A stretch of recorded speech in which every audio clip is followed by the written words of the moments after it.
Hello guys, இந்த வீடியோவில் நம்ம எதை பற்றி பார்க்க போகிறோன்னா, ஷேர் மார்க்கெட்டில் இருக்கீங்கன்னா உங்களுக்கு தேவையான ஆப்ஸ் என்னென்னங்கிறதான் பார்க்க போகிறோம். அதாவது பார்த்தீங்கன்னா, இங்கே ஒரு 4 ஆப்பு, இங்கே ஒரு 3 ஆப்பு காட்டியிருக்கேன்ல, இந்த 3 ஆப்பை பற்றி நம்ம ரிவ்யூ பண்ண போகிறோம். இந்த 4 ஆப்பு அப்புறம் அந்த 3 ஆப்பையும் பற்றி நம்ம இந்த வீடியோவில் நம்ம பார்க்கலாம். ஃபஸ்ட்டு நம்ம பார்க்க போகிற ஆப் என்னன்னு பார்த்தீங்கன்னா, மணி கண்ட்ரோல். இந்த ஆப்பு பார்த்தீங்கன்னா இதில் எல்லாத்தையும் நம்ம பார்க்கலாம். நிஃப்டி 50, சென்செக்ஸு, பேங்க்கு, அது மாதிரி செக்டர் வைஸாகவும் பார்த்துக்கலாம். இந்த செக்டர் வைஸாக பார்க்கணும்னா நம்ம என்ன பண்ணணும்னு பார்த்தீங்கன்னா, அந்த த்ரீ டாட் பட்டனை கிளிக் பண்ணிட்டு இந்தியன் இண்டிகேட்ஸ்ன்னு இருக்குல்ல, அதை போய் கிளிக் பண்ணிங்கன்னா நிறையா இது காட்டும். இதில் பார்த்தீங்கன்னா என்எஸ்சி ஒன் டேன்னு இருக்கும். அதில் போய்ட்டு 1 இயர்னு வைங்க.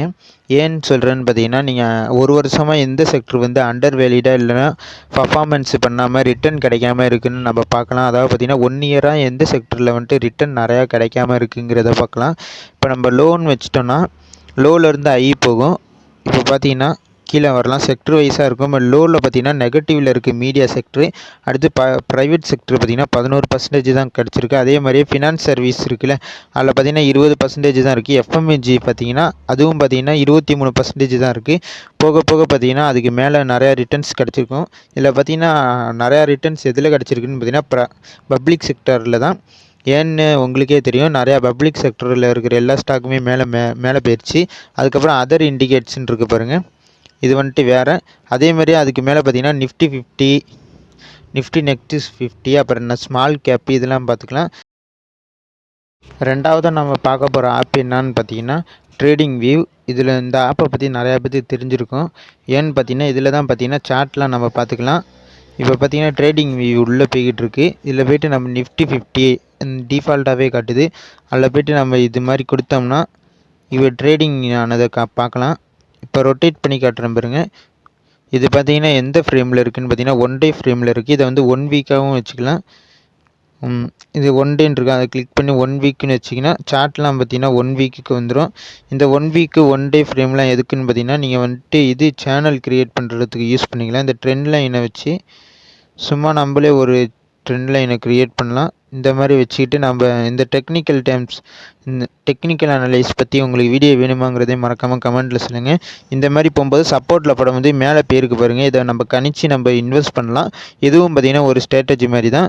சப்போர்ட்டில் விழுகும்போது நம்ம வாங்கி வச்சுக்கிட்டு ரெசிஸ்டன்ட் வர வந்து விற்று நிறையா பேர் இந்த மாதிரியும் பணம் சம்பாதிக்கிறாங்க. இதை பற்றி நான் உங்களுக்கு வீடியோ வேணுமாங்கிறதையும் மறக்காமல் கமெண்ட்டில் சொல்லுங்கள். இந்த ட்ரேடிங் ஆப்பை முக்கியமாக எல்லாருமே இன்ஸ்டால் பண்ணி வச்சுக்கோங்க. ஏன்னு பார்த்தீங்கன்னா இதில் வந்துட்டு நம்ம ட்ரேடிங் வியூ மட்டும் இல்லை, நிறையா ஃபீச்சர்ஸ்லாம் இதில் நிறையா இருக்குது. எந்த ப்ரைஸில் வந்தால், அதுவும் இல்லாமல் இண்டிகேட்டர்ஸ்லாம் இருக்குது. 50 டே மூவிங் ஆவரேஜ், 200 டே மூவிங் ஆவரேஜ், இந்த மாதிரி நிறைய இண்டிகேட்டர்ஸ்லாம் இதில் இருக்குது. இண்டிகேட்டர்ஸ் யூஸ் பண்ணிக்கலாம் இதில். அதனால தான் இந்த ஆப்பை ஏற்றி வச்சுக்க சொல்லிக்கிறேன். ஷேர் மார்க்கெட்டில் இருக்கிற எல்லாருமே இந்த ஆப்பை யூஸ் பண்ணுவாங்க. நம்ம பார்க்க போகிற ஆப்போட பேர் என்னன்னு பார்த்தீங்கன்னா டிக்கர் டெப். இந்த ஆப்பை நான் ஏன் ஏற்றி வச்சுருக்கேன்னு பார்த்தீங்கன்னா, ஒரு ஸ்டாக்கில் வந்து நம்ம இப்போதைக்கு இன்வெஸ்ட் பண்ணலாமா வேணாமாங்கிறத வந்து இந்த ஆப்பில் பார்த்துக்கலாம். அதாவது பார்த்தீங்கன்னா இப்போ ஐடிசின்னு நம்ம சும்மா சர்ச் பண்ணோம்னா ஐடிசின்னு காட்டுதா, இல்லை போய்ட்டு நீங்கள் இதில் சாதாரணமாக மற்ற ஆப்பில் பார்க்குற மாதிரி பார்க்கலாம். அதுக்கப்புறம் பார்த்தீங்கன்னா இங்கே கீழே வந்தீங்கன்னா ஸ்கோர் கார்டுன்னு எழுதியிருக்கா, இல்லை பர்ஃபார்மன்ஸ் லோ, வேல்யூவேஷன் ஐன்னு இருக்கா, க்ரோத் லோன் கோட் இருக்குது, ப்ராஃபிட்டபிள் ஐன்னு இருக்கா, என்ட்ரி பாயிண்ட் ஆவரேஜ்ன்னு இருக்குது, ரெட் ஃப்ளாக்னு போட்டிருந்துச்சுன்னா அது என்னன்னு பார்த்தீங்கன்னா ஒரு கம்பெனி வந்து கோர்ட்டில் இருந்துச்சுன்னா அதை பற்றி ஏதாவது ஒரு கேஸில் இருந்துச்சுன்னா அதில் வந்துட்டு ரெட்டில் காட்டும். அதுதான் ரெட் ஃப்ளாகு.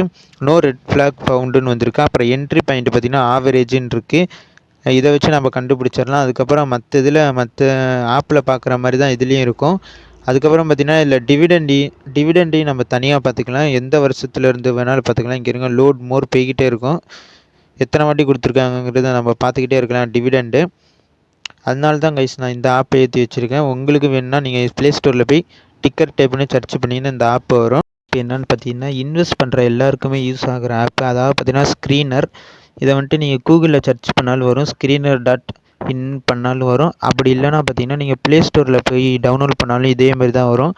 இதில் பார்த்தீங்கன்னா நம்ம என்ன பண்ணலான்னு பார்த்தீங்கன்னா ஒரு கம்பெனியோட ப்ராஃபிட் அண்ட் லாஸ் ஷீட்டை நம்ம பார்க்கலாம். இப்போ நம்ம சும்மா ஐடிசின்னு போட்டோம்னா இந்த மாதிரி கம்பெனியோட பேசிக் இது வரும், எபோட் வரும், அதுக்கப்புறம் மார்க்கெட் கேபிட்டல் அவங்கள பற்றி கொஞ்சோண்டு வரும், ரிட்டர்ன் ஆன் ஈக்விட்டி, இந்த மாதிரி டிவிடெண்ட் ஈல்டு, இது மாதிரி கொஞ்சம் காட்டும். அதுக்குள்ளே பார்த்தீங்கன்னா ஒரு சார்ட்டு காட்டும். அதுக்கப்புறம் இதில் பார்த்தீங்கன்னா பி ரேஷியோ நம்ம பார்த்துக்கலாம். PE ரேஷியோ பார்த்தீங்கன்னா இப்போ தான் அதிகமாக இருக்கிற மாதிரி காமிச்சிருக்காங்க. அதுவும் இல்லாமல் பார்த்தீங்கன்னா ப்ரோஸ் அண்ட் கான்ஸ் இருக்கும். கம்பெனி ஆல்மோஸ்ட் டெப் ஃப்ரீ இது மாதிரி காட்டுது பாருங்கள். இதில் வந்துட்டு நம்ம எந்த பர்பஸ்க்காக இதில் ஏற்றுறோன்னு பார்த்தீங்கன்னா, இதில் வந்துட்டு குவார்ட்டர் ஆன் குவார்ட்டர் ரிசல்ட்டு, இந்த மாதிரி ரிசல்ட்டு, சேல்ஸ் எவ்வளோ பண்ணியிருக்காங்க, ப்ராஃபிட் எவ்வளோ பண்ணியிருக்காங்க, இதெல்லாம் பார்த்துக்கலாம். இப்போ பார்த்தீங்கன்னா நெட் ப்ராஃபிட் பார்த்தீங்கன்னா குவார்ட்டர் ஆன் குவார்ட்டரில் பார்த்தீங்கன்னா 177 கோர் வந்து நான் ப்ராஃபிட் மட்டும் பண்ணியிருக்காங்க. சேல்ஸ் எவ்வளோனா 18,500 கோர் வந்து பண்ணியிருக்காங்கன்னு காட்டுது. ஆப்ரேட்டிங் ப்ராஃபிட் மார்ஜின் பார்த்தீங்கன்னா 37% கிட்ட வச்சுருக்காங்க. அதுக்கப்புறம் கீழே பார்த்தீங்கன்னா ப்ராஃபிட் அண்ட் லாஸ் ஷீட்டில் பார்த்தீங்கன்னா இயர் ஆன் இயர் பார்க்கலாம். இப்போ இயருக்கு பார்த்தீங்கன்னா 70,000 கோடி, நெட் ப்ராஃபிட் பார்த்தீங்கன்னா 20,000 கோடி பண்ணுறாங்கன்னு காட்டுது. அதுக்கப்புறம் பார்த்தீங்கன்னா அது கீழே பார்த்தீங்கன்னா டிவிடெண்ட் பே அவுட்டுன்னு இருக்குது பாருங்கள். 100% இவங்க ப்ராஃபிட் பண்ணுற எல்லாத்தையுமே அப்படியே டிவிடெண்டாகவே கொடுத்துட்றாங்க. அதுக்கப்புறம் பார்த்தீங்கன்னா இங்கே சேல்ஸ் க்ரோத் 10 வருஷமாக எவ்வளோ இருக்குது, ப்ராஃபிட் 10 வருஷமாக எவ்வளோ இருக்குது, ரிட்டர்ன் ஆன் ஈக்விட்டி 10 வருஷமாக எவ்வளோ இருக்குது, ஸ்டாக் ப்ரைஸ் 10 வருஷமாக எவ்வளோ இருக்குதுன்னு நம்ம பார்த்துக்கலாம். அப்புறம் பேலன்ஸ் ஷீட்டில் பார்த்தீங்கன்னா எவ்வளோ கடன் இருக்குது, அதுக்கப்புறம் பார்த்தீங்கன்னா ரிசர்வில் எவ்வளோ எடுத்து வச்சுருக்காங்க அதை பார்க்கலாம். கடன் பார்த்தீங்கன்னா 303 கோடி தான் இருக்குது. ஏன்னா ரிசர்வில் பார்த்தீங்கன்னா 73,000 கோடி வந்து பணம் எடுத்து வச்சுருக்காங்க. இன்வெஸ்ட்மெண்ட்டு தனியாக 31,000 கோடி எங்கேயும் இன்வெஸ்ட் பண்ணி வச்சுருக்காங்க. அதுக்கப்புறம் க்ரௌட் ஒர்க் இன் ப்ராசஸில் பார்த்தீங்கன்னா 2,861 கோடி வந்து இது முடிச்சதுக்கப்புறம் பார்த்தீங்கன்னா ஃபிக்ஸ்டு அசெட்டில் அது பேரும். அதுக்கப்புறம் பார்த்தீங்கன்னா ப்ரொமோட்டர்ஸ் யாருன்னு பார்க்கலாம். இதில் பார்த்தீங்கன்னா ஃபாரின் இன்வெஸ்டர் 40, டிஐஎஸ் பார்த்தீங்கன்னா 44 இவங்களே வச்சுருக்காங்க. மக்கள்கிட்ட பார்த்தீங்கன்னா வெறும் 15 தான் இருக்குது.